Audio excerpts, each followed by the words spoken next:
Kumily Vellarakkunnu Lions club രൂപീകൃതമായിട്ട് 10 വർഷമാകുന്നു. ക്ലബിന്റെ 10ാം വാർഷികം പ്രമാണിച്ച ഈ വർഷം ഭവനരഹിതരായ 7 കുടുംബങ്ങൾക്ക് ലയൺസ് ക്ലബ്ബും കൊച്ചൗസേപ്പ് ചിറ്റിലപ്പള്ളി ഫൗണ്ടേഷനും ചേർന്ന് 7 വീടുകൾ നിർമ്മിച്ചു നൽകും. പണിത് കൊടുക്കുന്ന വീടുകളുടെ താക്കോൽദാനം മന്ത്രി റോഷി അഗസ്റ്റിൻ നിർവഹിക്കും.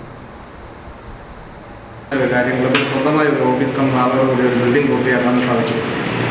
ലയൺസ് ക്ലബ്ബ് ഓഫീസ് കെട്ടിടത്തിൻ്റെ ഭവനരഹിതരായ 7 കുടുംബങ്ങളുടെ പണിത് കൊടുക്കുന്ന വീടുകളുടെ താക്കോൽദാനവും രക്ഷാകർത്തലിൻ്റെ ഉദ്ഘാടനം 2015 മെയ് മാസം 13-ാം തീയതി വൈകിട്ട് 4 മണിക്ക് വെള്ളാരക്കുന്ന് ലയൺസ് ക്ലബ്ബ് അംഗനത്തിൽ വെച്ച് ബഹുമാനപ്പെട്ട കേരള ജനസേവന വകുപ്പ് മന്ത്രി ശ്രീ റോഷി അഗസ്റ്റിൻ, ലയൺസ് ഡിസ്ട്രിക്ട് ത്രിഭുവനേശ്വര ഗവർണർ ലയൻ രാജൻ നമ്പൂതിരി, ഇടുക്കി ജില്ലാ പഞ്ചായത്ത് പ്രസിഡന്റ് ശ്രീ രാജചന്ദ്രൻ എന്നിവർ ചേർന്ന് ഉദ്ഘാടനം ചെയ്തു.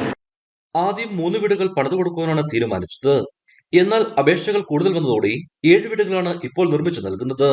ഇതിനു മുമ്പ് 2018 വെള്ളാരക്കുന്ന് ലയൺസ് ക്ലബ്ബ് വീടില്ലാത്ത നിർധനരായ കുടുംബത്തിന് ഒരു വീട് നിർമ്മിച്ചു നൽകി. 7 വീടുകൾക്ക് പുറമെ വെള്ളാരക്കുന്ന് സ്കൂൾ ജംഗ്ഷനിൽ ലയൺസ് ഡിസ്ട്രിക്റ്റിന്റെ സഹായത്തോടുകൂടി ബസ് കാത്തിരിപ്പ് കേന്ദ്രവും നിർമ്മിച്ചു നൽകുന്നു. 450 സ്ക്വയർ ഫീറ്റ് വീടുകളാണ് നിർമ്മിച്ചു നൽകുന്നത്.